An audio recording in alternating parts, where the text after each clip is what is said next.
ഏറ്റവും ഒടുവില് വയനാട് പ്രിയങ്ക ഗാന്ധിയുടെ വിജയത്തെ കുറിച്ച് സഖാവ് വിജയരാഘവന്റെ പ്രസ്താവന നമ്മളെല്ലാം കേട്ടവരാണ്.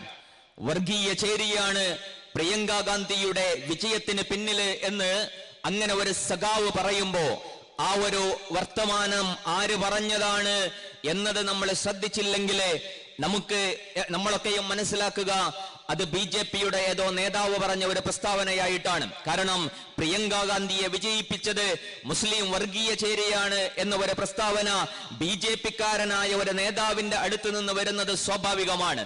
പക്ഷേ അത് സഖാവ് വിജയരാഘവൻ പറയുമ്പോ നമ്മള് വീണ്ടും വീണ്ടും ആലോചിച്ചു പോവുകയാണ് എന്താണ് ഇവര് ചെയ്തുകൊണ്ടിരിക്കുന്നത് എന്നതിനെ കുറിച്ച്. കാരണം അങ്ങനെ ഒരു വർത്തമാനം ഇവിടുത്തെ ഈ മലപ്പുറത്തെയോ അല്ലെങ്കിൽ വയനാട്ടിലെയോ ഇവിടുത്തെ സമൂഹത്തെ സംബന്ധിച്ചിടത്തോളം അവര് വിചാരിക്കുക നിങ്ങളുടെ അത്തരം ജൽപ്പനങ്ങളൊന്നും ഇവിടുത്തുകാരെ ബാധിക്കുകയില്ല എന്ന് പലപ്പോഴും നമ്മൾ മറുപടി പറഞ്ഞേക്കാം. മലപ്പുറത്തെ കുറിച്ചുള്ള പലതരത്തിലുള്ള വർഗീയപരമായ പരാമർശങ്ങൾ ഉണ്ടാകുമ്പോ മലപ്പുറത്തിന്റെ മനസ്സൊരിക്കലും നിങ്ങളുടെ അത്തരം പരാമർശങ്ങളിലെ വേർതിരിഞ്ഞു പോവുകയില്ല, ഇങ്ങനൊരു ചേരിതിരിവ് ഉണ്ടാവുകയില്ല എന്ന് പലപ്പോഴും നമ്മൾ പറയാറുണ്ട്. പക്ഷേ മലപ്പുറമല്ല അവര് ലക്ഷ്യം വെക്കുന്നത്, മറിച്ച് മലപ്പുറത്തെയും മുസ്ലിങ്ങളെയും ഒക്കെ മുൻനിർത്തിയിട്ട് മറ്റു പലതും മുന്നിൽ കണ്ടുകൊണ്ടാണ് അത്തരം പ്രസ്താവനകൾ ഇറക്കുന്നത്.